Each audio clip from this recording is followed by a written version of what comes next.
Hey everyone, this is Fiddlehook or Asia Raven, and for those of you who don't know, Netflix ended up paying Ryan Murphy a sum of $300 million to produce new shows for the streaming service, and The Politician is the first show from Ryan Murphy because of the Netflix deal, and it's 8 episodes long, the first season, and there's so much not working for the show.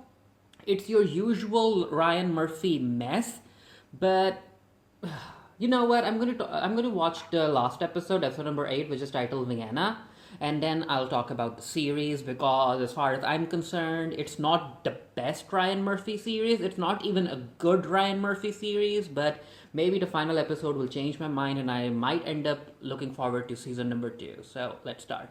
So Ben Platt is the lead. He is Peyton, and he's adopted, and he ended up being adopted by a very rich family, a very rich white family, and he has like twin brothers, and he's a mess. He wants to be a politician. It didn't work out. He wanted to be the student body president.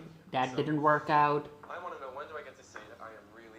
And he also sings. He's very talented as a singer, which, I mean, it makes sense because Ben Platt is a talented singer, and I'm not really listening to most of it because I'm not really interested. Dedicated to 2 of my friends who are wait. So Infinity and Sky ended up being Peyton's friends? Sky literally tried to poison and kill Peyton. How did that work out? Okay, so he's still seeing River? How many years has it been? 2? 3? Ryan Murphy needs to stop his leads talking to the dead.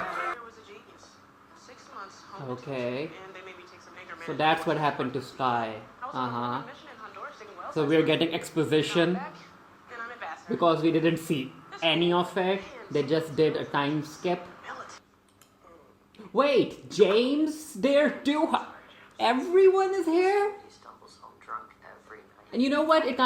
They all look good now, especially because I think most of them are in their late 20s, and seeing them play teenagers during the beginning of the series, it took me out of the show.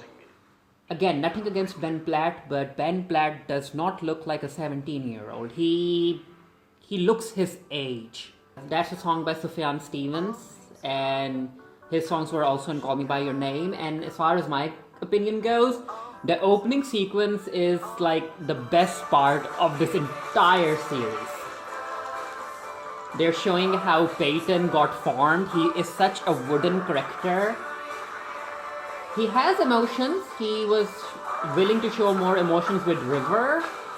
But yeah, he's a wooden character. Awesome opening sequence. So these are the new Correctors. I don't know who they are. I do know this actress, her. She's been in quite a few of Ryan Murphy's shows. She was in The Assassination of Giovanni Versace. This actor is currently showing up in CBS's All Access show, Why Women Kill, which, if you ask me, is a comparatively better show than this. So if you guys haven't watched it, it stars Lucy Liu, Alexandra Daddario. Go watch it. Yeah, no one is squeaky clean. She probably has some secrets she's hiding. Oh. Deserve it, honey.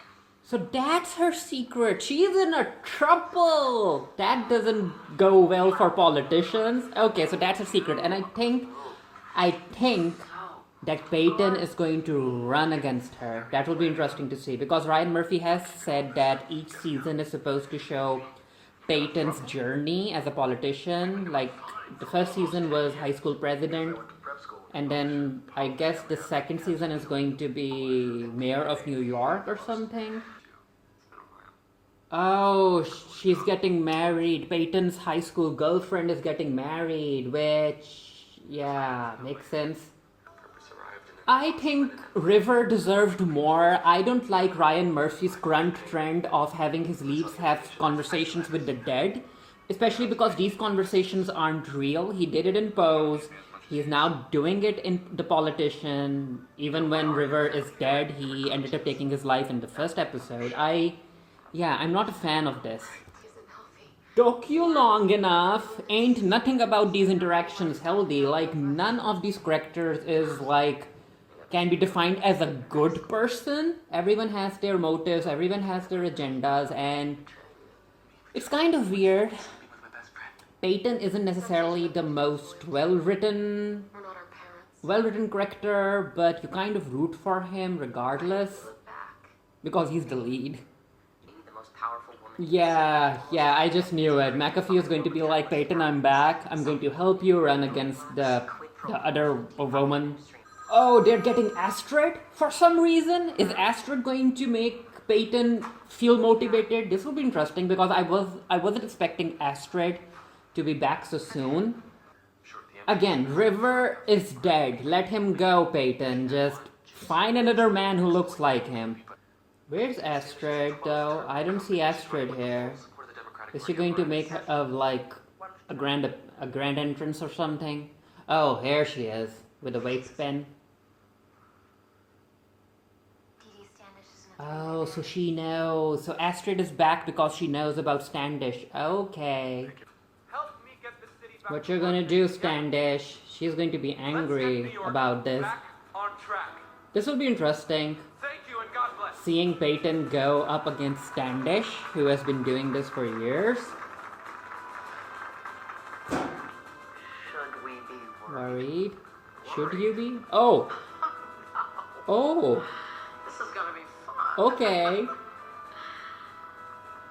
You're gonna eat him alive. So that was that for The Politician on Netflix. You can go ahead and watch it right now. And yeah, it was a mess. Very, very messy. There's like a lot of tonal differences. Like, it's as if Ryan Murphy couldn't select on a single tone, or maybe he didn't want to.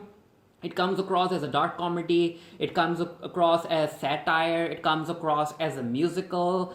It's too much happening, and some of the things that I did like about the show is that almost everyone is queer.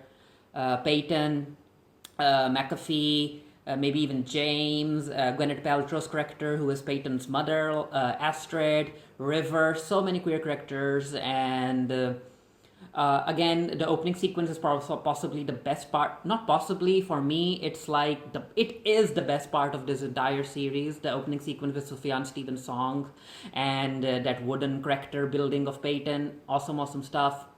And then there were so many plot lines happening. We had Infinity's story, we had Peyton's story, we had the twins doing their own stuff, we had Astrid's story, Gwyneth Paltrow had her own little arc, McAfee and Sky, James had his own thing. Then there was this entire episode about the voter, who was a new character who was supposed to vote. And again, a tonal mess. It was enjoyable as a binge watching experience because I could just like skip through some of the scenes if I wasn't enjoying them, and I could look forward to, and I could just like skip to the next episode, watch that. Like, I don't want to give it a bad review, especially because, like I said, there were some things that I liked about it. There were some moments where I laughed out loud, but overall, I think I would give it like a 6 out of 10, I guess, or maybe a 5.8 out of 10. It's not the best Ryan Murphy show, and maybe I do think that Ryan Murphy has been diluting himself too much because he is overexposed. He is doing way too much. At the same time, he's doing American Horror Story, he's doing stuff for Netflix, he's doing other stuff for TV, like for Fox, like that 911 drama. But yeah, let me know what you guys thought, and what do you think about the casting? Again, like I said, I didn't think that these actors were, like, they're all very talented actors, but I don't think they were cast well enough to play very young roles, especially the roles of high schoolers. Now, because in the final episode, when the characters grew up, then I could see them doing good work, especially because Ben Platt looked his age and all of that in the final episode. But am I looking forward to the second season? I mean, it's on Netflix, and I pay for Netflix, so I'll probably end up watching it. It's not the show. If it was on TV, I wouldn't have like tuned in every week to watch it. But yeah. Anyway, let me know what you guys thought down in the comment section below. And until next time, stay happy, stay safe, stay blessed, and I'll see you guys later.